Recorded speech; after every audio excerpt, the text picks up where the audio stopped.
I'm Celeste Hart, author of Dragon Bones, and today I have the honor of moderating this panel today.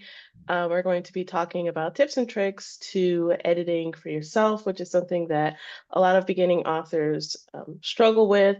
But before we start, I just wanted to give a big thanks to Renaissance Press for sponsoring, this stream, these videos, and all that. Diana has a link so that you can check them out, I think in the Zoom chat somewhere. But yeah, so I just want to get right into it. First, if we could have our wonderful authors introduce themselves. I'm going to start with, I hope I'm pronouncing your name right, Janae Ray. Janae Ray, French J. Janae Ray. Hi, I'm Janae Ray Spano, and I write fantasy and science fiction.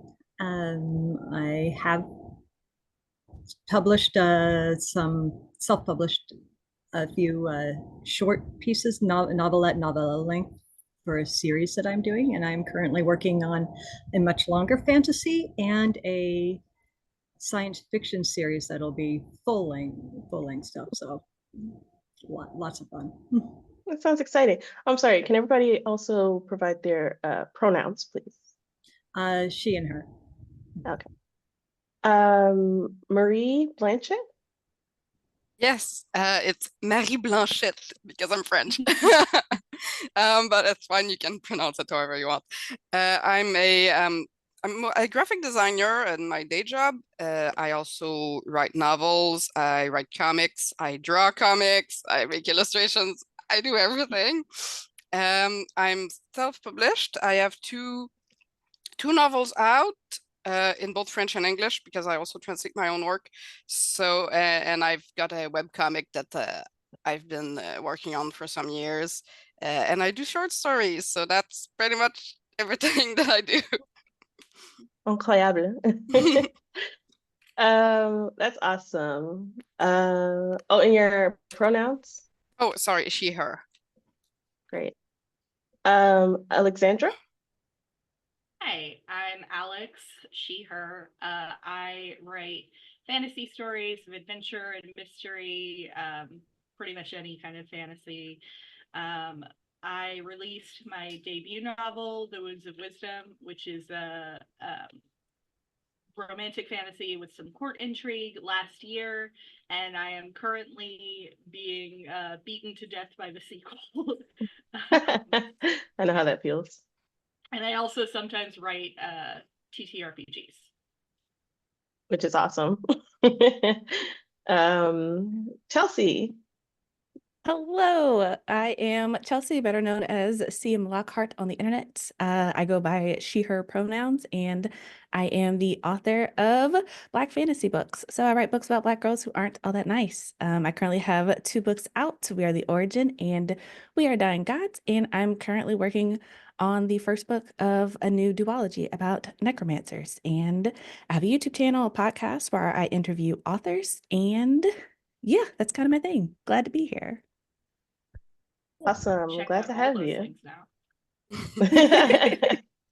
Oh, I'm sorry. I think I forgot to ask Alexandra what your pronouns were. Oh, I'm sorry. She, her. Okay, thank you.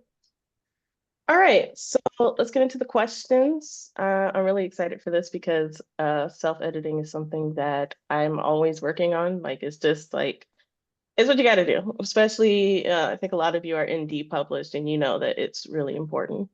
So my first question is, when you have first finished your first draft, how do you prepare to start editing? So I'll ask Janae to begin. Okay. For self-editing, of course, running my I write in Word, so I do have my my grammar check and spell check. So I actually have both of those on. I've learned to ignore part of what it says because it's not always right. I also use AutoCrit, which will help me get rid of some of those redundant words, or it'll flag things and suggest how many need to come out, which is really, really valuable because we all put things in too much. And the thing I like about AutoCrit, I can tell it whether I'm writing fantasy or science fiction. So it has different tolerances for what language or how many words you are acceptable by genre, because some genres are less tolerant of how many words you have in there in excess of for certain types of descriptions, which makes it a really nice tool. Do you prepare for, is there any particular way you prepare for content edits? So like the things that happen in the book? That portion, I actually am part of a local writers group. We've been going for 20 years. Matter of fact, I realized in one of our meetings earlier in February, I realized we were on our 20th. No, it was March 1, I mean. And so I actually baked a cake and showed up at our meeting with a cake going, hey, I don't know if you guys remember, because only 3 of us there are original members. It's like, it's our 20th anniversary. Aww. So kind of fun. But the Penny Dreadful's been around for a little over 20 years now, and I've found being part of a writers group where you critique each other's work helps you to find those problems and where people are being confused and where you accidentally switch what you're doing. So it's writers, if you can find a good writers group, especially one that you can meet with face to face, yeah, it's invaluable. Yeah, I can agree. It's really important to have a strong writing community. I feel like just being a writer in general, you need that fresh pair of eyes. But Marie? Yes, well, like you mentioned, there's 2 parts to editing. Does the structure, does the story work, does the plot make sense, everything, and then there's the more granular line edit things. So the first thing I do when I'm ready to start editing is I take a step back. I consider the story as a whole. How I do that is I use a screen reader to read the story back to me, and I do this away from the computer, so I'm not tempted to start the line edits, because the thing is, there's a lot of words that are written the one way in French and one other way in English, so the screen reader will stumble and think. So I need to do that away from the computer, and I can really consider if all the scenes back to back they work in that order, because one of the important things that I find is that I need to figure out early on, do I need to bring someone in on this to help me with the structure? Usually the first time I write in a new genre, I'm like, okay, even before I start doing anything else, I want to run the story through someone else. Other times I'm certain enough of what I'm doing that I'm like, okay, I'll do all the fiddling, and when I present it to a writing group, it will be polished. It won't be a mess. But my latest book, I hired a developmental editor.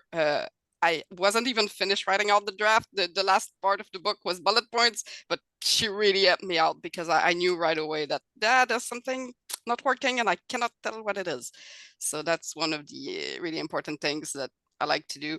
And the last thing I like to do before I really start getting into the meat of the editing is I try to figure out the blurb of the story, like 5 or 6 sentences max. How would I pitch the story to someone? What would I write at the back of the book? And sometimes I'm like, okay, this story is too complicated. I cannot explain it in 1 paragraph. I'm like, okay, something needs work here. I do the exact same thing. If you can't explain it yourself, then it most likely is too complicated. Yes. But yeah, I really do love how we're talking about having a community, because it really is like so important to be able to have somebody to look it over, especially like you said, if you're entering a genre that you've never been in before. And that's why I like events like this, where I can kind of get to know other authors and like sort of expand my own community. So it's really nice to be able to have that. And I'm glad that you are able to reach out to people like that. Alexandra, same question. Yeah. So I tend to kind of barrel through when I'm drafting, which means that I lose a lot of the finer points that I had in my outline that I was excited for. So usually the first thing I'll do is when I'm going back over the story, I'll just make a note of like the themes or the story elements that I didn't make it into the first draft, but that I did want to make sure to work into future drafts. Um, so I'll do that. And then typically, kind of as I'm starting to edit, so this is a little bit past preparing to edit, but it does help me for future editing. I'll start seeking out beta readers because I can't afford to hire a developmental editor. So I tend to just go really hard on the beta readers. Yeah, so that helps me for the next round of edits. Yeah, that's cool. Chelsea. Well, I feel like everyone has said a lot already about having a community and, paying attention to word and reading it out loud. Because when Marie said that, I was like, oh, I do that too. That's a really helpful tip. Um, for me, I usually use the read aloud feature mostly for like uh when I'm trying to be like, this sentence doesn't really work and things get repetitive, but I'm looking at it and my brain is making the corrections, but my ears are like, nope, you're skipping things. So, but when I'm preparing for self edits, I usually switch the writing program that I'm using. So I usually draft in a program called Dabble, because it's really distraction free. So I usually move it over to Word, mostly because it just looks different. And so it just triggers something in my brain to be like, oh, we're switching it up a little bit. But once I get it over there, similar to what Janae said, I use Pro Writing Aid instead of AutoCrit, but I usually have that run through the story and I usually do it in batches. So like a chapter at a time. That way I'm not getting too overwhelmed with looking at the entire story at one time. And I kind of compare what's actually on the page to the original idea that I had. I'm not gonna say it's an outline because I suck at outlining, but compare it to the original intention. And then I actually write down what happens in it so that if the pacing is different from what I expected it to be or what have you, by the end of going through my revisions, I actually have an outline that's accurate to what I have on page and can kind of go from there, if that makes sense. Yeah, I find that having a reference to go back to is so important because otherwise, like, stories tend to go off the rails often. Characters get It their own is. ideas of what should happen, and you're just like, that was not the plan. Sometimes So, their ideas are better. yeah, that is also true.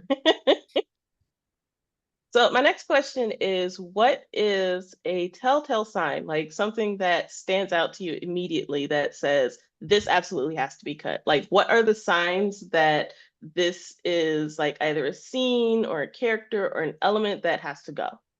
So, Janae? Ooh, I'm pretty much a pantster to begin with, so my stuff kind of grows organically after bouncing around my head with ideas and then finally getting on the page. Um, when I start contradicting myself, definitely that is a sign that something needs to go. I need to decide then what actually serves the story better, to what to keep and what to cut. Also recognizing what is stuff that might be stuff I need to know about what's going on that is just bogging down the story. Because I mean, it's subtext can be there, but not everything needs to be on the page, and it's a matter of finding what's working more for the story without doing too much of an info dump and getting rid of the stuff I need to know that my readers don't need to have dumped on the page. Yeah, absolutely. I always struggle with making sure that I'm not telling the readers everything that I know because I had to know it. And sometimes it's just so a little frustrating when you're like, I have to know all of this about this world just to include one line of it in a description. Yep. But that's just how it goes. Marie? There's two big things that I do when I edit, and I will admit right now, the first one everyone can do, the second one, I think I'm the only weirdo for who it works. Well, like I said, when I'm editing scene by scene, I always run it through the voice reader too. So if there's word repetition, you're gonna hear it. If there's a sentence that's really weird, you're gonna hear it. My grammar software is Antidote because it's one of the only ones I can say I'm writing in Canadian English, not American, not the other. And I can also choose I'm going to be using vulgar language in this work, so don't flag it, or I'm going to be rewriting casual and up, but flag the vulgar language. Or in French, we have new spelling. I can tell it if I want to use a new spelling, whole thing. And the second thing that I do when I edit, and this is when I'm sure the structure works, because it's the biggest work, and I want to make sure I'm not going to switch the scenes around at this point, I translate my book while I'm editing it. So sometimes I write in French first, but I know my biggest audience is in English, or I write in English, and my family is going to be like, but we speak French, and we want to speak in French. So I'm basically translating it, and when the scene is very confusing in the original version, oh boy, it is untranslatable. So that's when I know, oh my God, that's not working. Or in English, we have a lot of looking words. She glared, she glanced at him, she squinted. In French, it's he looked at verb, or she something with her eyes. So when it's the seventh time that you're like, he looked at verb on the page, you're like, oh, my characters need to emote in a way that does not involve their eyes. So yeah, so that's basically the biggest thing I do. That's such a good litmus test, though. Like, is it translatable? No? Okay, cut it. Or if I'm like, I already gave all this information 2 scenes ago. Why is this scene here?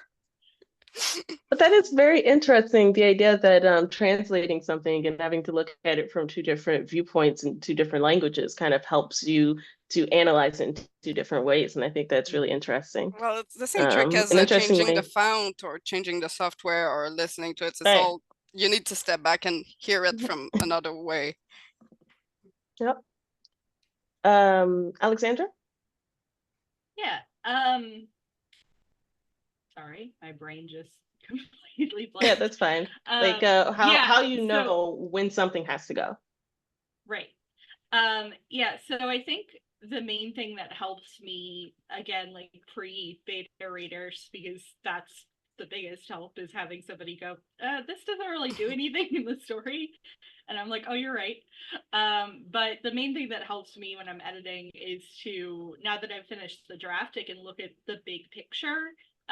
So I can see, like, is this like fun flirty character in here just to flirt with Alistair for like 1 chapter, or does he actually like have a point in the story, or is this chapter like, what's the goal of this chapter? And sometimes it's just kind of getting carried away with dialogue, and because I'm a very dialogue heavy writer, and so that'll kind of tell me that I need to cut it. Like, not that nothing can be filler at all, because you need those like lower scenes to, especially in high tension stories, to help you get to know the characters and to give the readers kind of a break.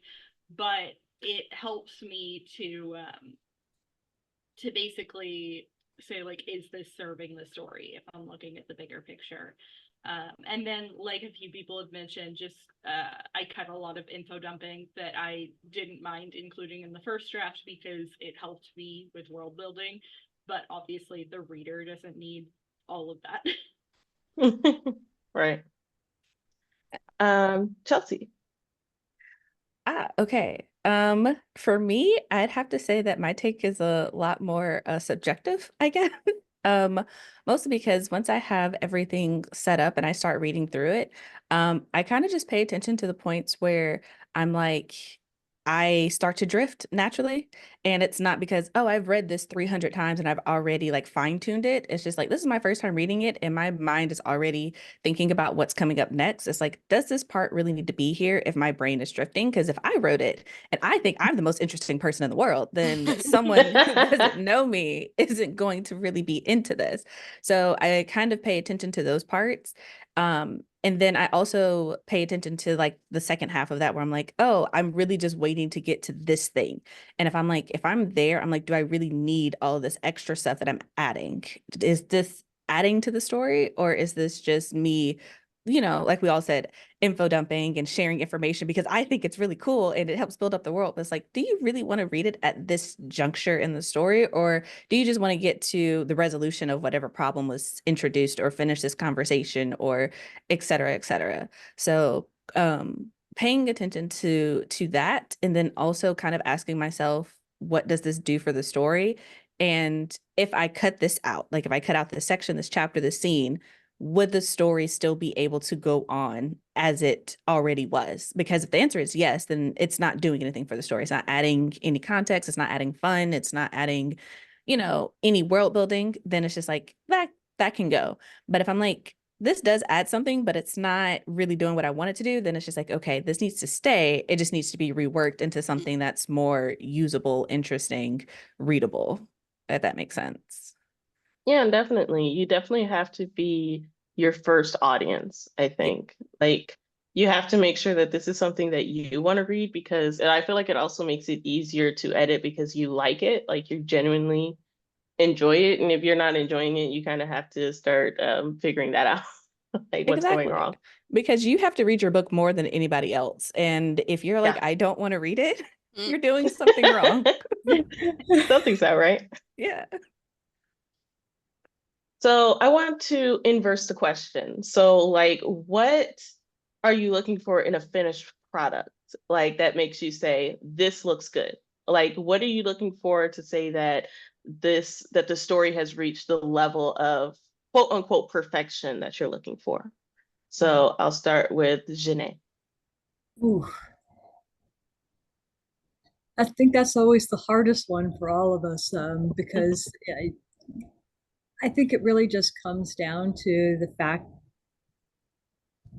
that we have to eventually put our little darlings out into the world and you can only tinker with them so much. So I guess when it just starts becoming second guessing yourself, when you start to second guess, or it's time to stop editing really. If you're just changing things to change things, that becomes this is where it's at. And because I think we're never fully happy with anything. We always think, oh, I could have done something, we could have done something different. But so yeah, it's just when you start second guessing, when I start to second guess myself is when I decide that's it's done. And the story, I mean, obviously if I'm doing all those edits, I'm already in love with the story that I've finished. So that's what I'm looking for. I'm looking for something that feels finished. And if I'm second guessing, it's time to stop and put it out there. That makes a lot of sense. I like that approach of just kind of like looking at yourself and saying, does this need to be changed or am I nitpicking? And that is kind of an honest thing that you have to kind of ask yourself. That I think is a good self-reflective trait to have is to kind of really look at what you're doing and saying, okay, am I just kind of beating myself up or is this like, am I just, or does this actually need to change? And I think it's a good thing to acknowledge when it's just like, okay, I'm just kind of being hard on myself. Mm-hmm. Yeah, because imposter syndrome is real and we'll never be fully happy with our own stuff. Yep. Yeah. Yes, Truly. absolutely. Marie? I will actually build on that. Yes, there's a point when I've been working on a project for a long time that I'm just like, this sucks. I hate it. I hate writing. I'm the worst writer in the world. Usually my husband will answer, oh, that means it's going great then, because he knows I reached that point when I'm 90% finished. So it does mean it's going great. But at that point, I lose all ability to see what's good. So I just need to trust that I was jazzed about these words when I wrote them all the way back 3 months ago. And the more important question at this point to ask myself is not, is this good? It's, is this functional? CM? So sorry, your name, yes. Chelsea. Chelsea, like she just said, each scene needs to have at least one, if not more, purpose in the story. Recently I started writing romance, and there's always this question, oh, do I have the sex scenes on page? Do I fade to black? If I can take the sex scene and fade it to black and nothing else about the book changes, it doesn't need to be there. I need to rewrite it and add character development or something about the conflicts between the character or something else. So that's why I don't really kill my darlings. I rewrite them so they become crucial to the plot of the books, and you cannot remove them anymore. I love that. So yeah, so that's really what I do towards the end. I go through each scene and I'm like, does this need to be here? Is it serving a purpose in the story? Sometimes it's just, okay, well, it's we're taking a briefer before the big action. That is also serving a purpose, even if it's not advancing the plot. If my characters are still having a bit of, if it's still a step in their emotional development, that they get this quiet moment right now between two conflicts, that's still serving a purpose. But I need to be able to justify the scene. I need to look at my inner critic who's saying, cut all of this, it's bad. And I need to say, no, actually, let me explain why it's good. So yeah. Yeah. And I really like that, because I like how it really does take a sort of understanding of oneself to say, okay, I need to know that this is the point where I start beating myself up, and this is actually the point where it's almost done. Yes, recently you did it to me with a comic, and my husband asked, how many pages do you have left before you finish? And I had to admit, 2 pages. Oh yeah, I'm guilty of that. I'm definitely guilty of that. But yeah, and I want to remind people watching that you can ask questions in the chat that you want to ask the authors here, and we can kind of get to that towards the end. So moving on to Alexandra. Yeah. This was the thing that made me the most anxious when I started looking at self-publishing, because I was like, I'm a very indecisive person. I need like a verified publishing professional to tell me the book is done, or I'll never know. And that wasn't the case. But for me, I think it gets to a point of feeling like this is the story that I wanted to tell, or this is the story that I want to tell now, because I change as I'm writing the story. So the story that I wanted to tell at the beginning isn't always the story that I want to tell by the end. But if it gets to the point where it's like, yeah, that's the shape that I wanted to put out into the world, then I'll publish it. And I still, with my debut novel, have had several anxiety-laden nights of going like, oh, I could have done this, or I could have done this plot, and this would have been so much cooler. And I just have to stop myself, like, I'm not going to be the author that constantly takes my book down and then changes the story and then puts it back up. Like, it's done, it's out. Oh God. I'll just do better with the next book. That's why I need to translate before I publish. Because my first one I translated after it was published, and I was like, oh, I want to change everything. Yeah. Yeah, and what I love about all of your answers that I think is really beautiful is just that you're not really defining it by how perfect it is necessarily, but like how true it is to the vision that you had when you set out to write it. And I think that's something that's really important as artists and authors. Chelsea. Basically mirroring what everyone else has already said. Like, it's really, I don't say an intrinsic feeling, but you kind of get to a point where you realize that like it's done. I have to let it go out into the world and be what it is. For me, it's when I get to the point where I realize that I'm just reading, I'm not really thinking about it anymore. I'm not trying to rearrange the sentences. I'm not thinking about the structures of the characters or the world building or what anybody else is getting out of it. I'm just genuinely enjoying my own writing. And this is usually after like a break of like, dear God, I hate everything.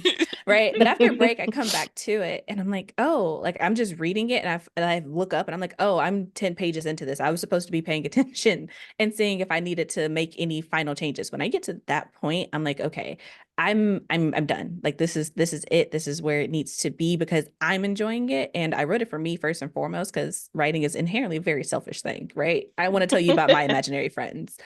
But I also get to a point where it's just like, if I put my name on this, right? If I show this to someone, am I still going to be really proud to say that I did this? Or is it going to be like, oh, I really hope you don't get to this like one little part or you don't notice this one little thing? If I don't have that feeling, then I'm like, okay, it's good.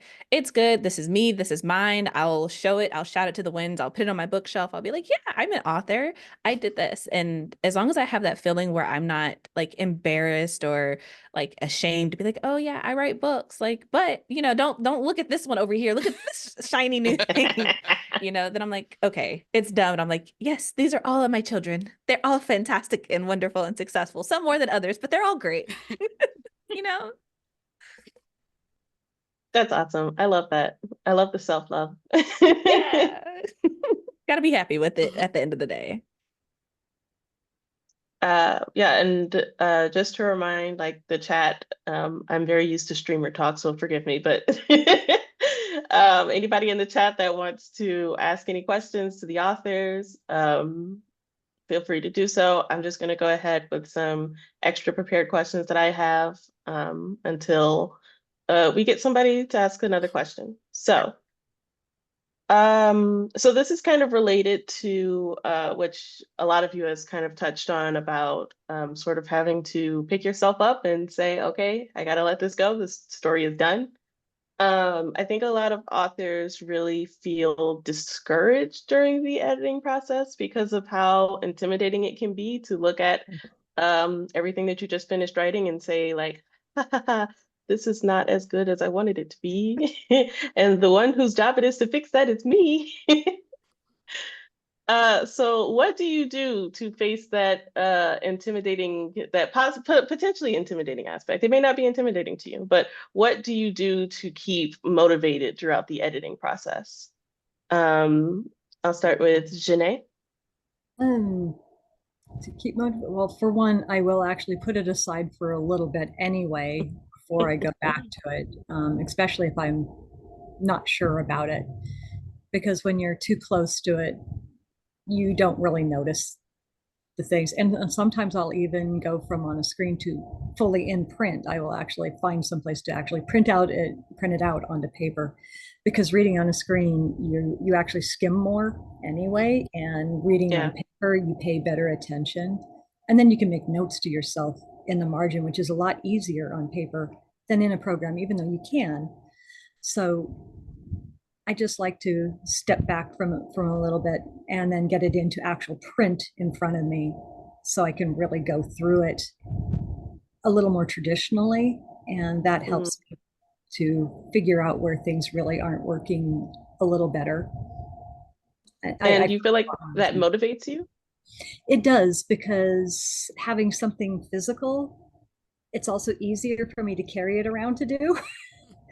Versus having to do it on my computer, because I don't always have my computer or time with the computer, but I can carry it around in hard copy, even if it's okay. So I just killed a tree for it, but it still helps to have that in hand, so I can actually take it with me easier.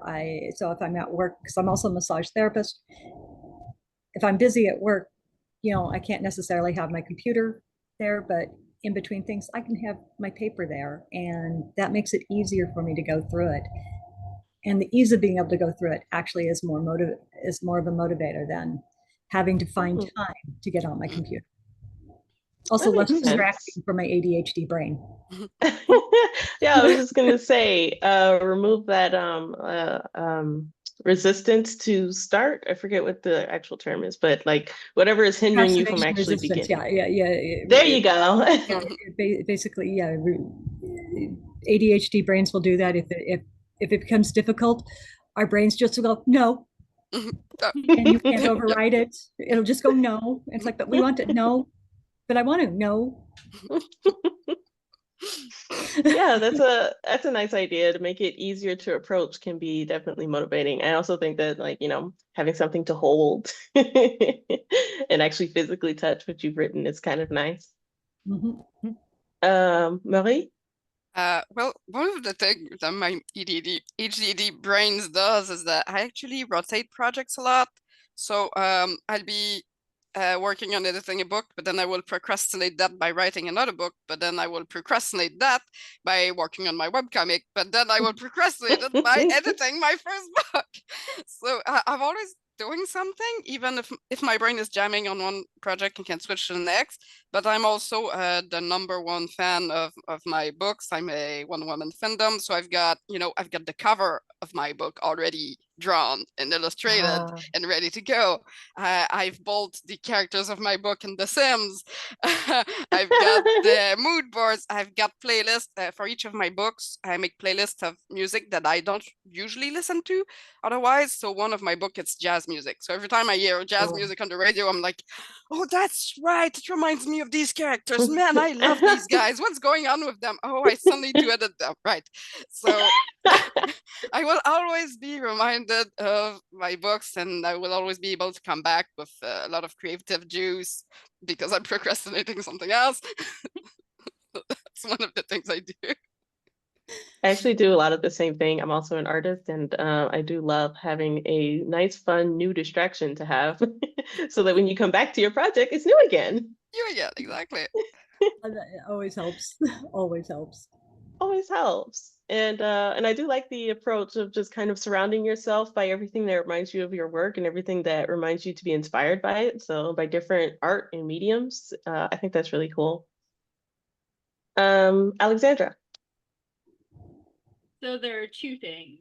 The first is kind of like what you said. I'm the #1 fan of my characters. I love my characters and my story. And I wrote my debut novel, especially, as a very indulgent story for me, where like my main character came from a D&D game that I was in, and it's got a lot of inspirations from stories that I liked as a kid, and and it's like very angsty and everybody's queer. Like it's truly like I'm gonna live my best life, and hopefully other people want to read it. So when I really hate my writing and I'm really frustrated through the editing process, I still feel like, but I want to hang out with my characters. Like, so I'll come back to it, and I have playlists, and I have like comfort shows and things like that that remind me of them. And then it's like, oh yeah, I want to go hang out with my characters. And then the second thing, probably slightly less healthy, is just that I am a massive people pleaser. So when it gets to the point where I have beta readers and I have like my dad hyping up my book and things like that, then I kind of have that feeling of like, well, I got all these people invested in it, so I have to finish it at this point. And in reality, are those people probably as invested as I'm building up in my head? Probably not. If I decided to shelve that project, they might be sad and then move on with their lives. But it does. My anxiety is like, no, you must. You cannot disappoint these 7 people that are very invested in your book coming out. It is nice to have accountability to actually accomplish the thing that you set out to do. But yeah, I really do love like wanting to hang out with your own characters. D&D characters must be wonderful to bring to life in a novel. my Naden song cycle, the one that I have to the books out already, started from a D&D game. Oh, love it. But D&D players. it got put into my own world, though, of course. So I had to I altered things to make that. But that started out that, and my science fiction series that I'm working on came from a Traveler game. Oh wow. Oh, nice. Oh yeah, because we were doing a science fiction one, and my husband just a personal game between the two of us, and that's coming from that because I had to make a whole backstory for something else. Of course, I've divorced it from the Traveler world, but Yeah. Yeah. Characters from games are they come to life. Yeah. Yeah. Yeah. It's really nice. I- I love finding other D&D players. But Chelsea, how do you keep yourself motivated? Oh, I got lost in the conversation. Motivation. For me, it's a couple of things. Some of them are not as pure as you guys. It makes me question some things about myself, but it is what it is. Um, First one being like spite, because I'm just kind of like, I'm an author. I do this full time, and so I'm like, if I don't finish, I have to acknowledge the fact that someone somewhere is going to be like, I was right about her, and no, you absolutely were not. Absolutely not. Right. And there's also the reality that, for me, it's like, this is plan A through Z for me. I'm like, if this doesn't work out, all of my eggs are in this basket. I don't know what I'm going to do. It's like, if I have to go back to teaching, I'm like, I don't know, man. I don't know. Maybe I can like see if gravity still works. I don't know. I don't think I could go back to that reality that I was living before, right? So there's that keeps me motivated. But it's also just, I think it kind of goes back to it just being fun. Like I genuinely enjoy doing this. And so for me, it's just kind of like, when I get to editing, I'm like, oh, yay. Like I'm at the point where it's just like, I've already done the thing. I've written a book from start to finish. And that's like more than 90% of people who say they want to write a book have actually done. Like I've already done the hard part. Now I get to go back through and I get to read it. And there are so many tools and software that's just like, oh, now I'm at the fun part. I could try this, I could try that, I could put it in this program. And now I have a really great excuse to try all these things that I probably shouldn't be doing. And it's also kind of like, for me, just thinking about the finished product because I am not an artiste. I cannot draw. That is not the gift that was given to me. I'm like, okay, once I'm done, then I can, send it off and I can get a cover and I can do the fun things that come with it. I can start telling people about it and I can promote it and I can really start talking about it in depth and sharing snippets and thinking about all the fun things that I can do to like get people hype about it. And I don't know, I just kind of enjoy the whole process. So when I'm just editing it, I'm just like, it's okay. And I usually try to find, like when I'm going through it, I look for that one sentence that's just like pure gold. And I'm like, oh yeah, someone is going to read this and they're going to highlight it and they're going to love it. And I'm just going to be like, yeah, I did that. And then, things like that. I don't know. It's just, I have fun with the whole thing. I don't think I've ever gotten to a point where I'm just like, I don't want to do it anymore. Cause if I did, I'm a habitual quitter. If I don't enjoy things, I'm just like, nope, I'm not gonna do it anymore. So I think that also helps too, where I'm like, I'm not ready to quit. I'm not ready to leave it. So that also keeps me going because I'm like, if I'm not ready to quit, then I'm not really serious about not finishing it. So I should just sit down and do the thing. Also, my husband Ben is, he's my biggest fan. He reads all of my stuff and he's like, this is great. And so, but the thing is, he's also, I say this with the most love, right? He's also really mean. So if it's not good, he will tell me it's not good. So when I get to that point where he's just like, oh, this is great. Where's the next chapter? And I'm like, yes, I've accomplished the goal. So that keeps me going as well. My husband likes to make Mm. really bad suggestions to fix plot holes. So he'll be like, oh, but your characters should do this. I'm like, no, you would never do that. Like, why So would I do end that? up writing good things out of spite. Yeah. I was gonna say, as far as the spite thing goes, I don't usually use it that much for like editing, but I will say, I mean, yeah, it's some motivation, but I think also the reason I don't use a pen name for my books is I have that like kind of childish fever dream of like, if the people who bullied me in school come across my book, I want them to know it was me. Are they gonna care? No, but I want them to know it was me. No, truly, like everyone's the Oh, villain in someone's story. And there's this one particular administrator that I had when I was a teacher that I'm like, you will see my name on a book and it's going to be a movie one day. And you're going to have to sit there and know that this is your fault. You did this. my All right, my fifth grade I teacher. do have to move on because we do want to cover some questions that were asked in the chat. We have Benjamin asking, do you get free feedback from others during your editing process? If so, how do you decide what feedback to take and what feedback to disregard? So I'll ask Janae to start. If I've got multiple people telling me something is not working, obviously it's not working, and that is the feedback I'm going to take more seriously than one person telling me something is not working. I will also weigh anything that the input based on where I know the story is going, whether or not what's being suggested is actually better, or if it won't serve the story. Because not everybody's going to agree with what they read, or it's not going to, and they're going to have their own ideas, and that's great, but it doesn't always serve the story because we know more of what's going on under the subtext. But again, if I'm getting multiple people telling me something is confusing or doesn't work, I'm definitely going to look at that because that's what needs fixing. Yep, I can agree to that wholeheartedly. Melody?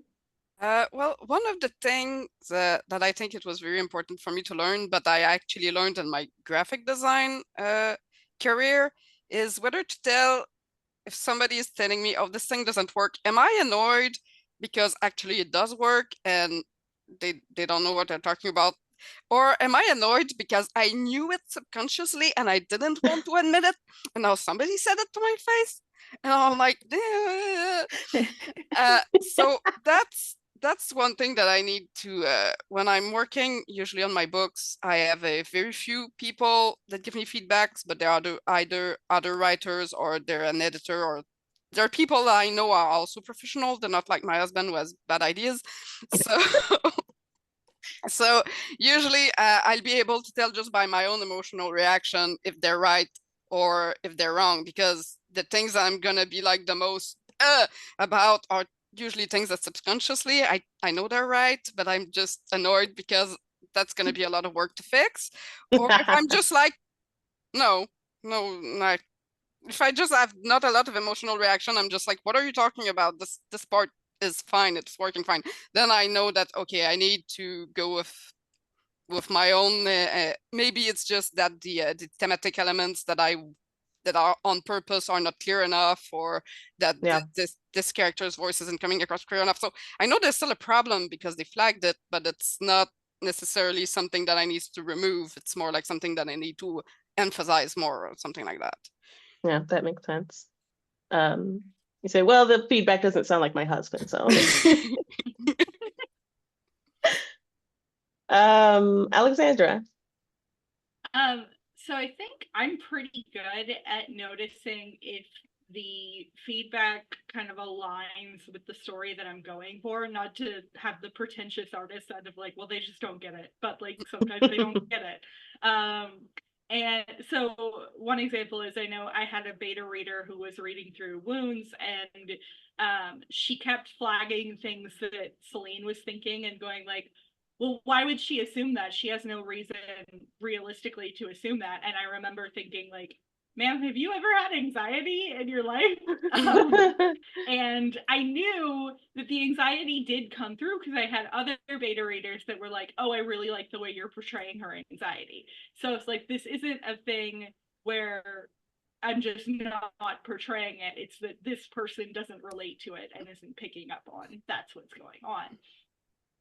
So often beta readers will flag something that I do look at and I'm like, yeah, that would actually enhance the story. Or they don't pick up on something and I realize like that's because I didn't actually like lay it out on the page. It was in my head, but not really on the page.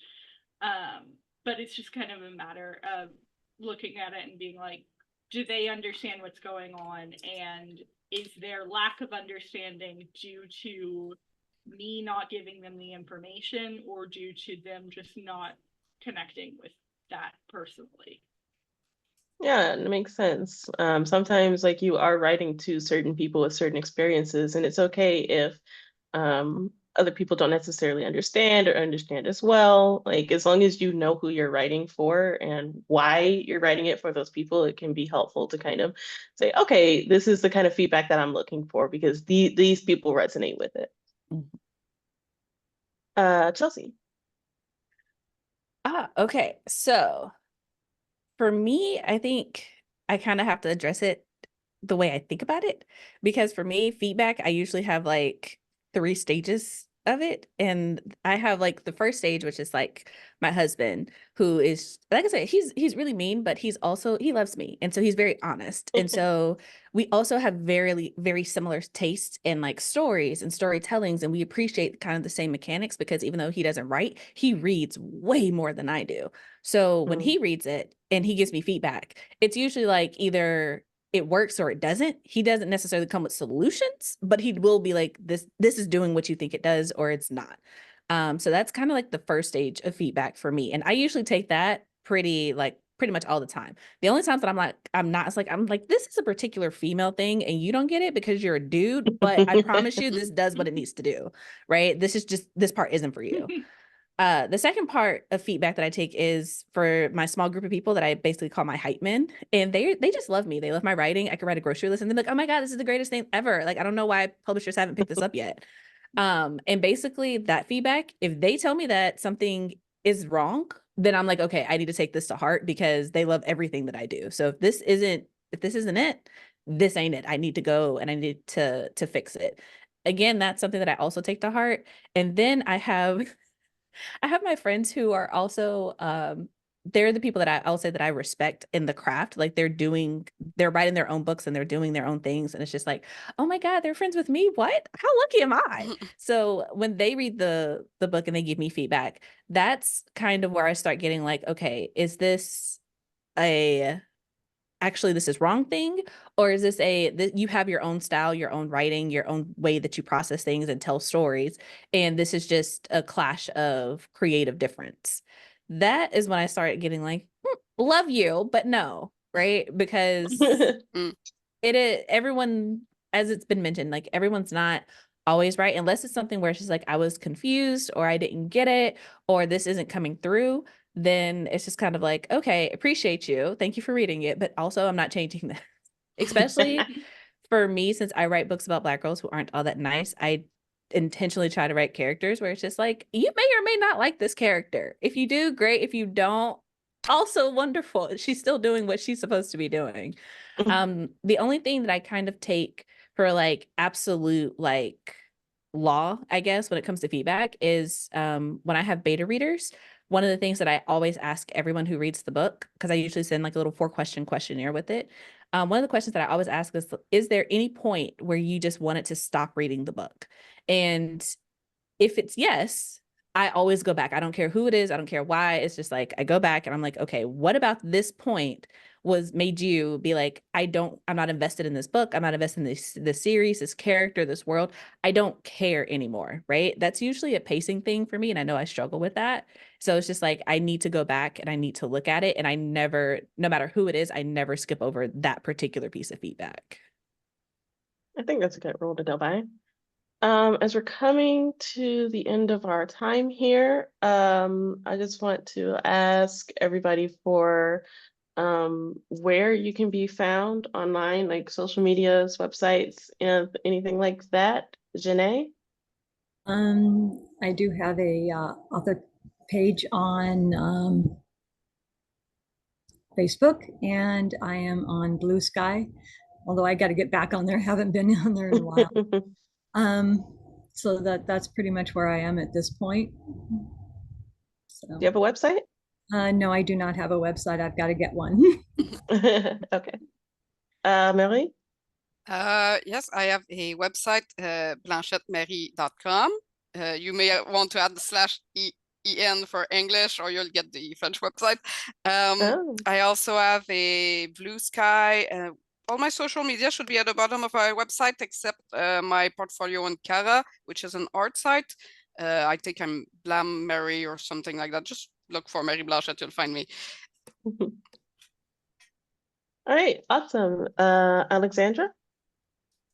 Yeah, so I have Blue Sky. I haven't been on there in a bit because I've kind of been moving over to Threads, but I am the Tomato Writer at Blue Sky, at Threads, Instagram, and TikTok.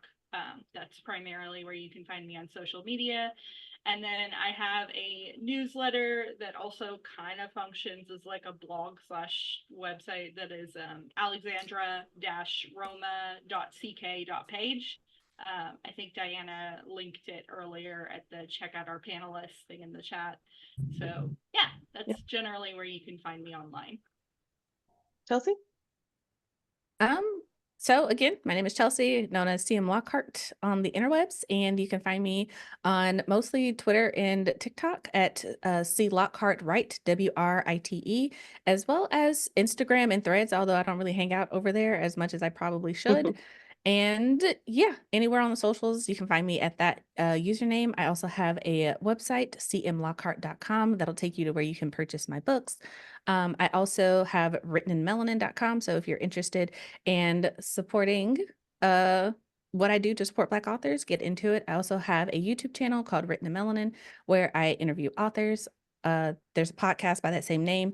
And I also host writing sprints on the YouTube channel and just talk about things that are going on in the bookish world from the perspective of a Black and indie author. So if you're into it, support. And I also have the Melanin Library, melaninlibrary.com, and it's an online database of books written by Black authors. There are over 4,000 books on the site, sorted by age range and genre.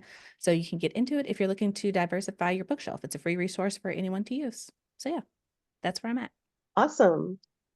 And I'm Celeste Hart in most spaces, TikTok, Instagram, Threads, everywhere. And celestehart.com is my website. I want to thank everybody for attending. You guys are awesome. I loved the conversation that we've had, and also awesome that the more D&D players. That's awesome. Also tabletop, D&D for me. Oh, just tabletop. Okay. The tabletop in general. So no, tabletop RPGs. So like I said, my one is from Traveler. So I've done Champions, I've done Traveler, D&D.